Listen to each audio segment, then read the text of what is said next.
Click subscribe to get daily Manchester United content from passionate Reds, only on All for United.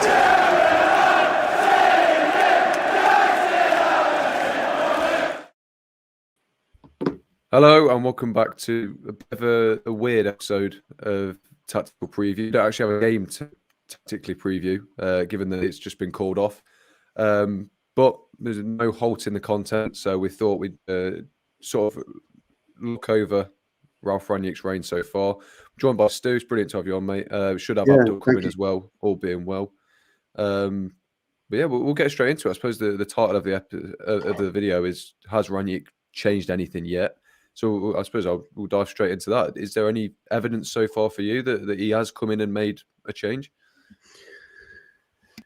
Yeah, I mean, I was intrigued, pretty much like everybody else. We all knew he was the type of manager, coach that we thought the club's been lacking for many a year, even during the Van Gaal and Mourinho days. And as much as we all loved Ollie, and I was a massive supporter of Ollie, as you well know, things didn't kind of pan out as we wanted. We don't know the reasons behind that. And I think Rangnick's come in and he's had very little time to stamp his authority on the team. And although we're unbeaten in his 3 matches in charge, well, I don't think anyone can say, apart from Crystal Palace first half, we've set the world alight in terms of football. But what he has done is make us very, very difficult to beat. And he's changed our system quite dramatically. So he's changed our system from a 4-2-3-1, as we all know, under Ollie, to a 4-2-2-2. Now, the interesting thing about that is conventional wisdom suggests he's playing 2 holding midfielders, 2 8s and 2 strikers. But actually what he's doing, he's playing a 6 and 8. So he's utilising Fred in a 6 and an 8 role. And what they're doing is changing. It's changing quite nicely. And McTominay, I think, has been playing quite well, or certainly upped his game. And we all know, we've seen the difference in Fred. He's actually playing 2 10s and then 2 strikers. So depending on how you look at it, it's kind of the fluid formation I've always wanted and I've always spoken about. If you go back a few months ago, I always said I wanted a top striker with 2 floaters in behind. Rangnick's doing it slightly differently, but ultimately we're only getting that really one holding midfielder, except it does give McTominay the autonomy to come back and make it 2 6s, 2 8s and 2 9s, if you want one with a better word. So I like the formation. It's very fluid. I've also noticed, I don't know about yourself, but our fullbacks are starting higher up. Our defensive line is starting higher up, a lot higher up than we were under Ollie. And Fred is pushing up as well. Fred or McTominay is pushing up. So Fred and McTominay are, again, whoever's up there, are more effective in the final third. When under Ollie, they weren't. They weren't really effective, were they, if we're being honest. But so are our fullbacks. Our fullbacks are now becoming more effective. My only worry about this type of system is natural speed. We don't really have natural speed in with Fred. We don't have it with McTominay. We don't necessarily have it with Telles. Dallow's got a bit more. We certainly haven't got it in Maguire and Lindelof. So that comes back to the ball over the top. Although we're a counter-attacking, counter-pressing team now, so to speak. Here he is. My worry is losing the ball high up the pitch, their transition being relatively quick, and we get caught out at the back. But those are the noticeable changes that I've seen under Rangnick so far. Yeah, fair enough. I don't disagree with any of those points. I'll hand it straight over to you, Abdul. Obviously, welcome to the show. Thank you for joining us. Yeah. But, you know, I suppose the point of the show is, have we noticed a change yet? Has Rangnick been able to implement any of his ideas? Obviously, the simple answer is yes, but sort of what changes have we seen since Ollie's gone and Rangnick's come in, and sort of how have they been implemented from your view?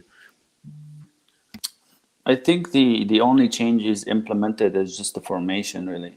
It hasn't really put anything else other than that. Like whatever the team is doing right now, it's some things that they've worked on before. You know, like Like, for example, the first match against Crystal Palace, when we were compact, we pressed really hard and we won the ball a lot. Like, two things played into that. One, Crystal Palace didn't know what to expect from United and didn't know how Ralf is going to set them up. And two, is because they're not comfortable playing out from the back, and Vieira wants them to play out from the back. So that helped us too. And we were compact. Now, the big change was the compactness when I talked about it before, because we were not compact for the past month, 2 months before Rangnick came in. So other than that, which is a very simple thing, really, telling the team stay compact, push up the pitch, and make the spaces very narrow between your lines.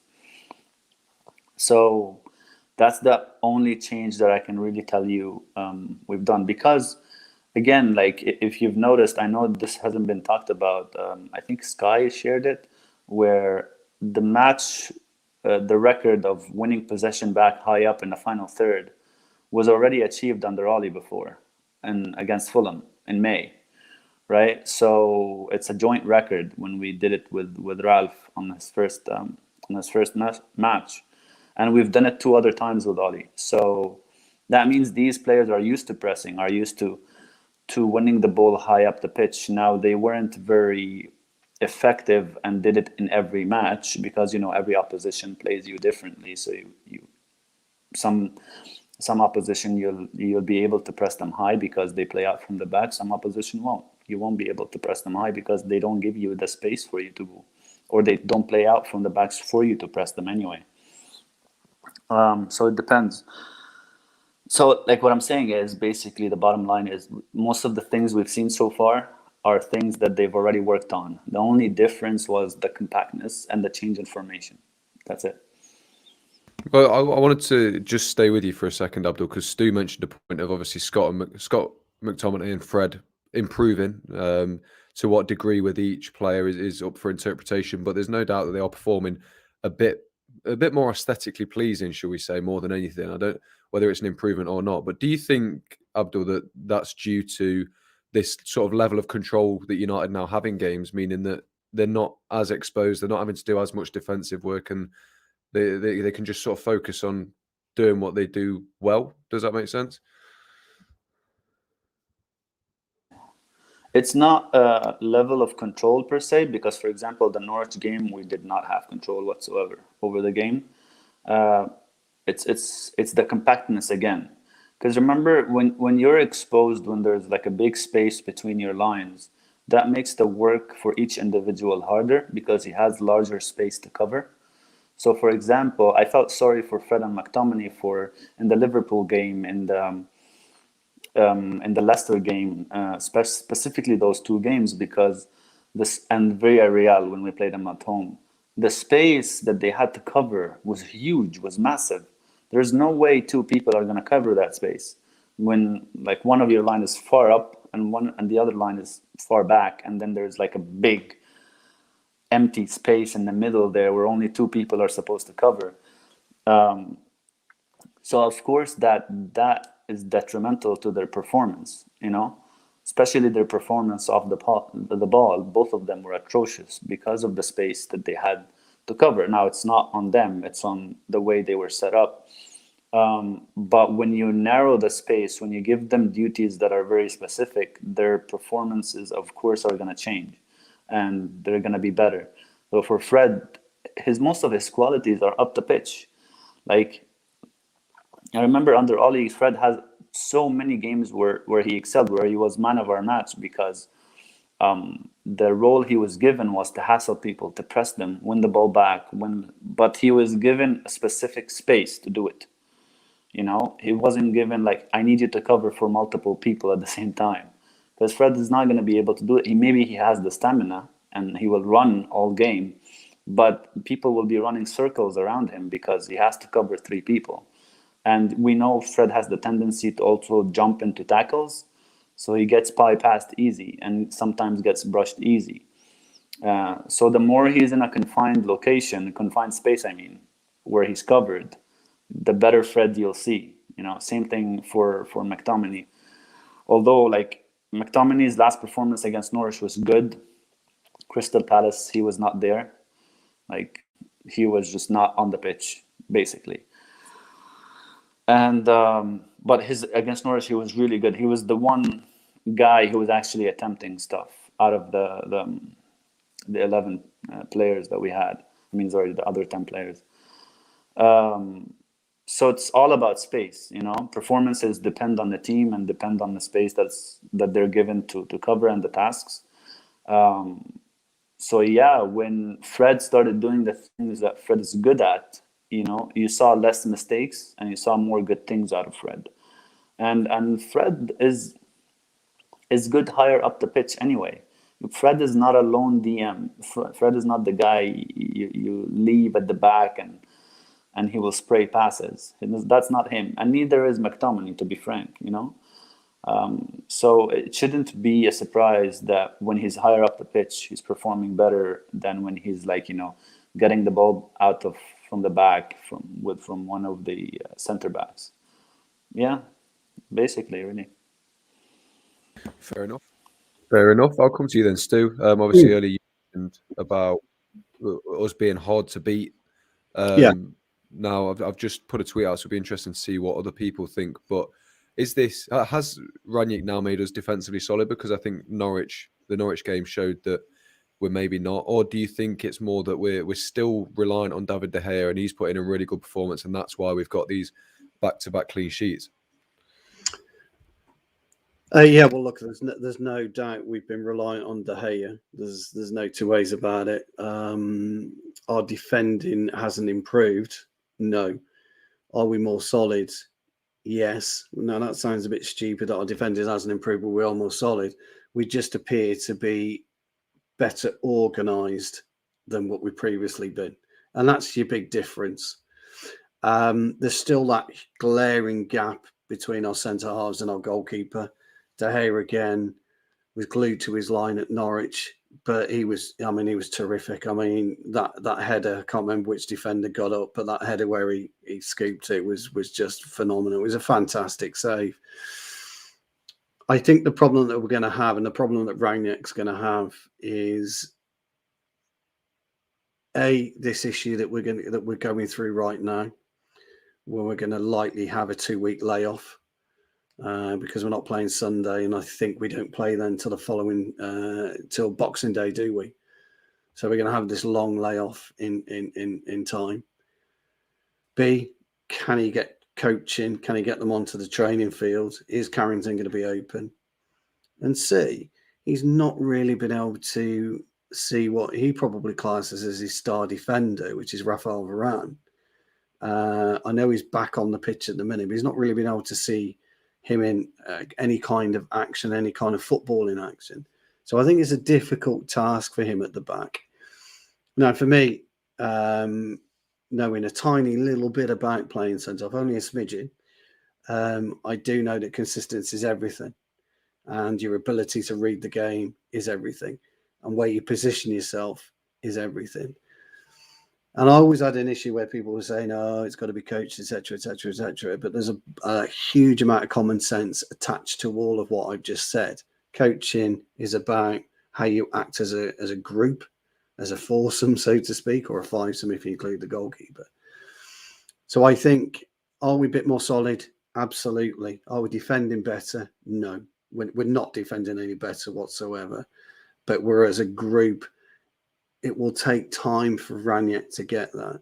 Abdel's absolutely right in terms of Fred isn't a holding six. We've spoken about that on many occasions.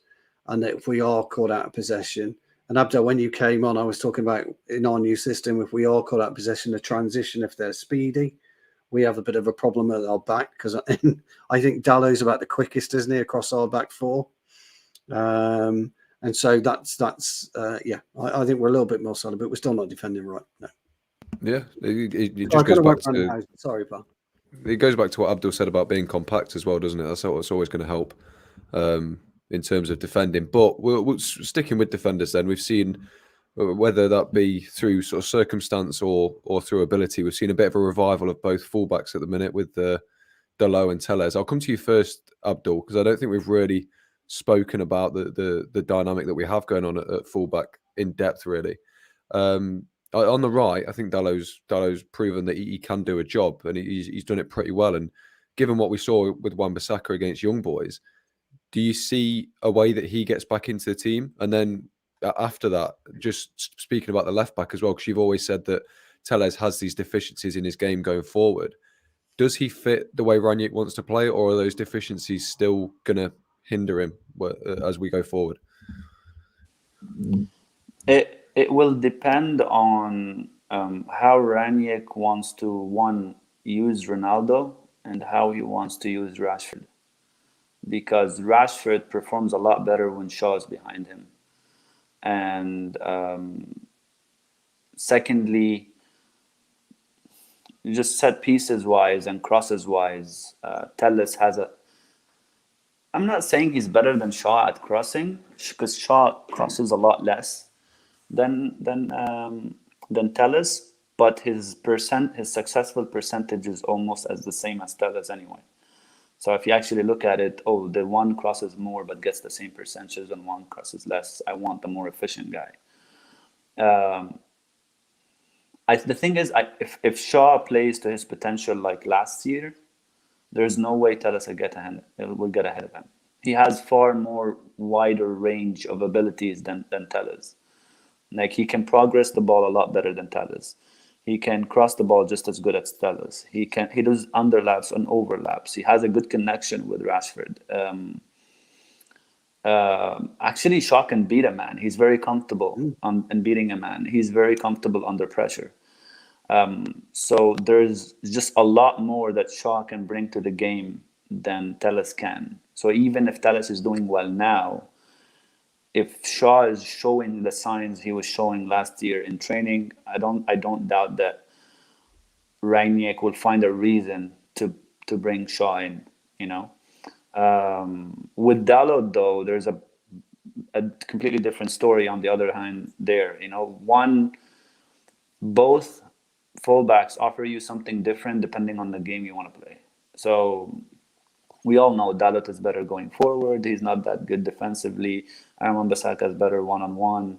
But Aaron Wan-Bissaka is not flawless either, especially defensively. Like, he has these issues with his positions in the box. Like, within the box itself, like if crosses are coming from the other side, he has his issues with positioning himself there. He always likes to take on the man for the center back's man. Like he's aiding the center back or something like that, but always forgets his back post. Even when sometimes it's not his fault, it's the fault of the winger not tracking back the other fullback.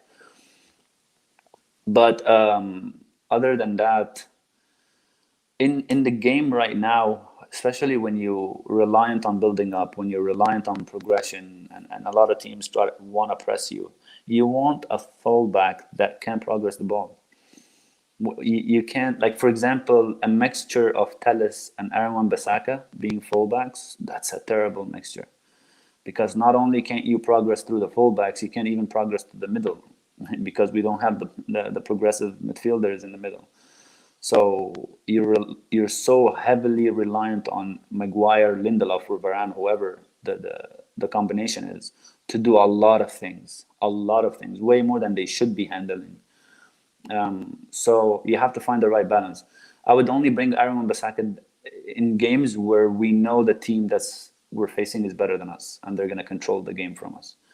Other than that, I wouldn't put Aaron Wan-Bissaka over the lot, because the values he brings up the field and the values he brings in progression just outweighs a little bit the defensive frailties, or where Aaron Wan-Bissaka is better defensively. And I know the fullback's first and foremost job is to defend, but unfortunately, Man United is the big team. So Man United is the team that has to be attacking all the time. So Man United has to be the team that breaks people down. We're not the team that defends. So the fullbacks aren't required to defend as much, when you're playing for Man United, as opposed to if you're playing for a Crystal Palace or you're playing for a Fulham. He has to be solid defensively, like very solid. And when I'm not saying that Dalot is completely bad defensively, he was showing frailties and And because of lack of game time, every time he was, thrown into a difficult game, and he was up against a very tricky winger. Like, for example, the Villarreal winger, I keep forgetting his name. He's really good. He's one of the Danjuma, best. isn't it? Yeah, he was one of the best dribblers in La Liga, Yeah. and he absolutely roasted Dalot that game. And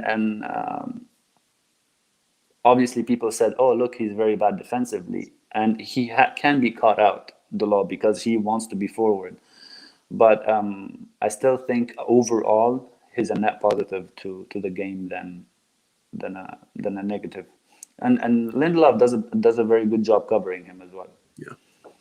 Yeah, it's certainly going to be interesting going forward, isn't it? I think, Yeah. like you said, we are going to see that dynamic of Dalot playing against the supposedly inferior teams and Wan-Bissaka playing Yeah. against the teams that you sort of concede possession to willingly. But Stu, I'll come to you. You've not really spoken on the fullback, so probably not the pairing we thought we'd have at this point in the season. But well, especially with Dalot, is it something that can continue later on into the season, or do you think Wan-Bissaka, given that he's United's £50 million man, there'll be sort of pressure from the board to get value out of him? Do you think we could be in a situation where we're sort of forced to play him? Well, let's just start with Shaw first and foremost. I think, I agree with Abdul. He is a Rangnick type player because he's a very proactive player and he can do everything that Rangnick requires. Whereas Telles is slightly limited. Although the crossing percentage is the same, Telles, I think, has got a better dead ball leg, so to speak, strike. He has a better whip on his He does, crosses. doesn't he? It Yeah, just looks a lot better than Shaw's crosses. yeah, You know? yeah. Unfortunately, Telles, you put him on the eye test, don't you? He's really, really good and solid with his left peg, and that makes you a dangerous player by yourself because you can take free kicks. You can score a goal on the volley, as we've seen, and he's very, very precise with his crossing. But I think if Rangnick had a choice out the two right now, and it was Shaw from 12 months ago, it would be Shaw any day of the week, and Telles wouldn't get a look in because of the way that Shaw is. And we've seen last season multiple occasions where he progressed and got us up the field very, very sharpish, in tandem with Rashford. And I think that's something Rangnick could be looking for. With regards to Wan-Bissaka, I think it's a very, very straightforward case of he started to believe his own press. He had issues clearly off the pitch with whatever was going on in his personal life. He's had issues with, driving around his Lamborghini, hasn't he, with no insurance and things of that nature. And that always worries me because history shows players like that, your Ravel Morrisons, your Jesse Lingard, when he started to believe his own press, he was going out buying Bentleys and all of this nature. It doesn't end well for them. Danny Cadamarteri for Everton's another player. Jermaine Pennant buying Porsches now. It just doesn't end well for these guys. And my worry is, well, actually, I would have been worried perhaps under Ollie because Ollie's allowed that to manifest itself. I think under Rangnick, it's going to be completely different. And I think he's getting one hell of a wake-up call at the minute. I think I said to you on the Young Boys game, or I spoke to somebody about it. I said Wan-Bissaka would have looked at that and thought, well, I'm not playing Saturday. I'm playing tonight. There's no way I'm playing Saturday because he's rested the first 11. And so to me, if I was in issues, I'd be thinking, right, I've got a real problem now. What do I want, to do for the rest of the season? So I think that's his problem. I think that's where he's taken his eye off the ball. And complacency is a massive thing. Complacency allows you to take your eye off the ball. It allows you to play at 70% because you know you're going to be there. So if you know you're going to play every game, do you work as hard in training? Probably not. People will take issue with that, but unfortunately that's the case. Any walk of life who's gets complacent, you suffer. Your work-life balance suffers, and I think his work-life balance has suffered. But the point that you're making, I think he is going to be, when we're coming up against a Chelsea or we're coming against a Liverpool or somewhere where we need a good, absolute, solid, crunching right back, he will play. And I think in the lesser teams, I think you're absolutely right. Dalot, Dallow's in control of the what I would class as the number 2 shirts at the minute. Dallow's got that, and it's up to Wan-Bissaka to wrestle it back off him. And if I was him, I'd be using this time. If I was a lot of players who aren't playing, I'd be using this time now to look at my game, look at where I want to be, what aspirations I've got, and start trying to play my way into Rangnick's side. Because Rangnick at the minute, the Premier League at the minute, but certainly us, what are we now? We're 2 games in hand already. So we've got to fit 2 games in somewhere. We're still in the Champions League. We're in the FA Cup. We're fighting for 4th place now in the league. He's stabilised us. It's funny, isn't it? 2 victories, and we've kind of got ourselves somewhere close to top 4 again. Weird. And so I think Rangnick could be pulling his hair out right now. He will need to be playing. He will need to get these games chalked off. So, yeah, interesting times. Certainly is. No one wants United games called off.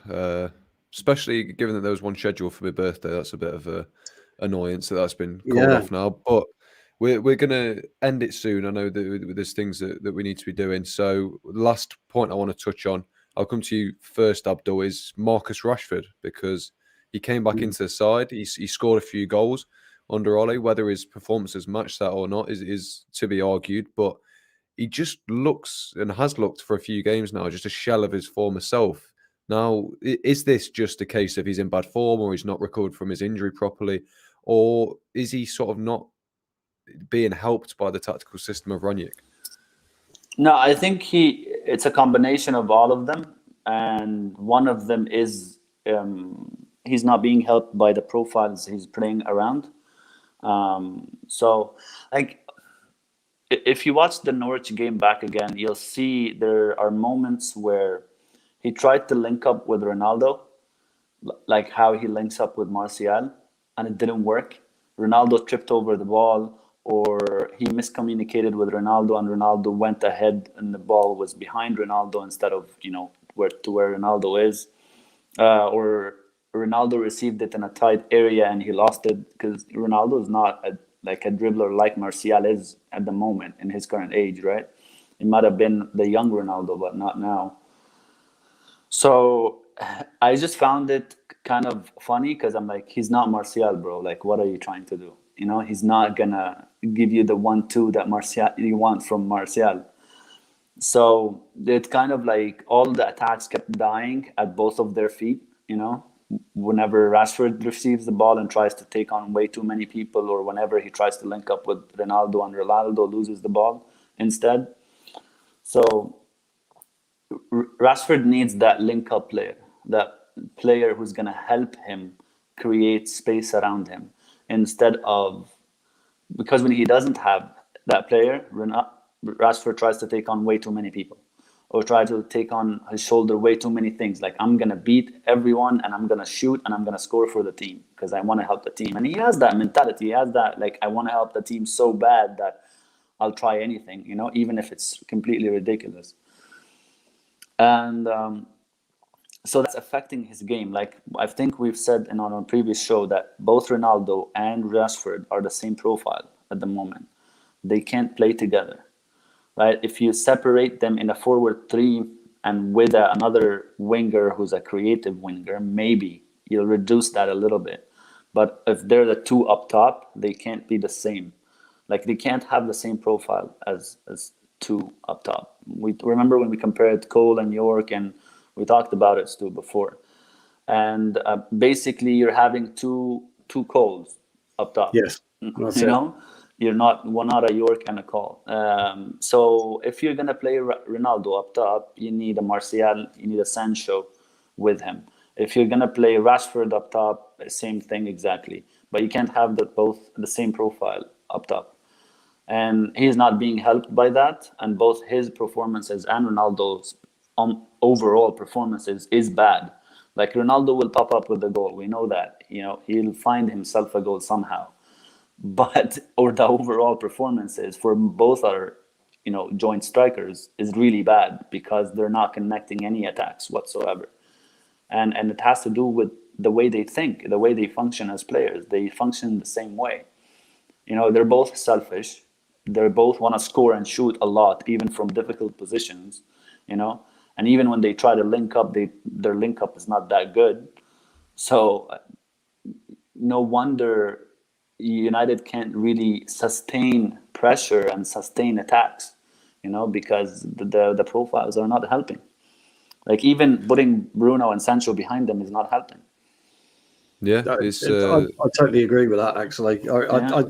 I thought the same. I was saying to my lad over the weekend about that, is that you can't have two players very, very similar together. It just doesn't work because, you know, Ronaldo, as you quite really say, will find himself a goal. He always does. Yeah. Rashford has to kind of almost dig down into the well, the dark depth of his soul to find a goal at the minute, and that's the difference. And not many people get that. They don't kind of understand that. Ronaldo knows, he's got this inner belief that something will drop my way, whether it's a penalty, something will drop my way, I will score.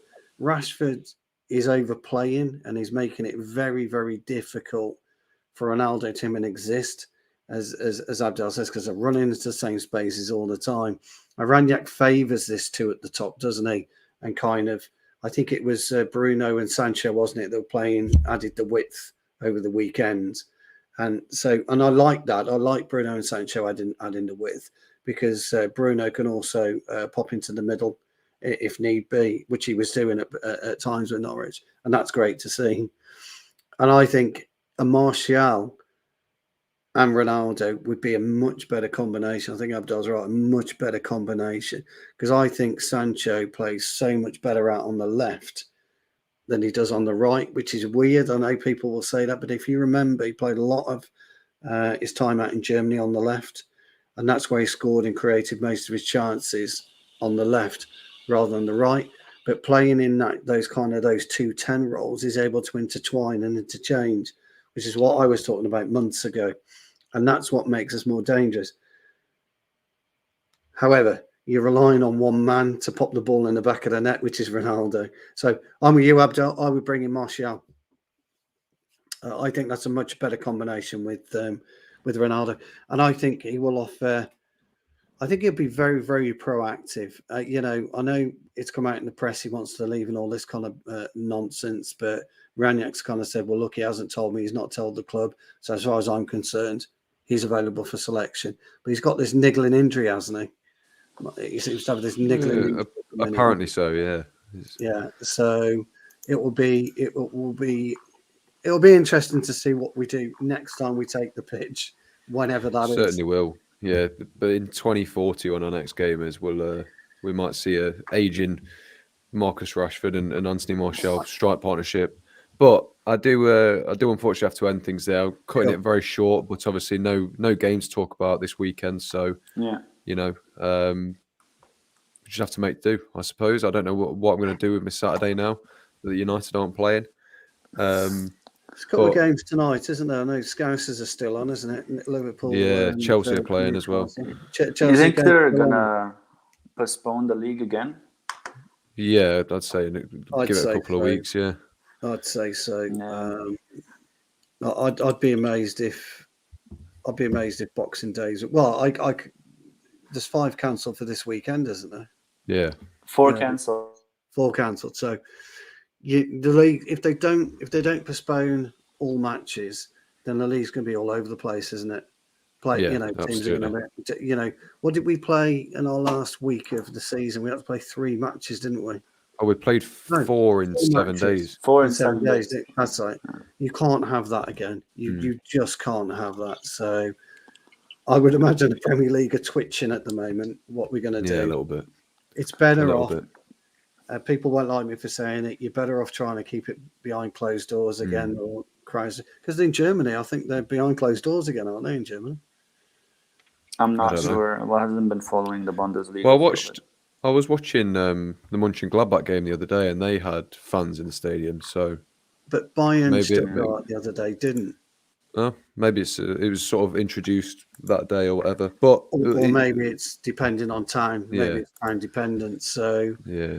But I think We'll they've got to see. make a decision. They need to make a decision this week or next week. Don't know what they're going to do because, Carrington's shut again, isn't it?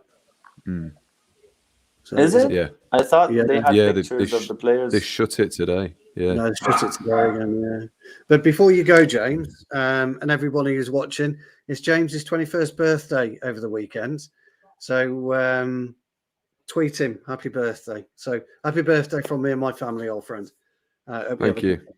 Thank you very much. I will read. There's 2 Abduls on the screen. Abdul's in twice. That's a birthday present if I've ever What a seen one. legend. 2 Abduls, what a legend. Nice. But yeah, appreciate that, Stu. I'll let us get out of here. Obviously, if you want more talk about the games that are postponed, tune in for Timeline Talk tomorrow, which Mark is very kindly hosting for me. So go and be nice to him. But Stu, Abdul, massive thanks as ever for joining. Sorry, You're it's welcome, not our regularly Pleasure. scheduled program, No, but it's all good. I think we made do just about. Yeah. Thank you to everyone for watching as well. As always, really appreciate your comments and getting involved. If you did enjoy, be sure to like and subscribe. But until next time, we'll see you later.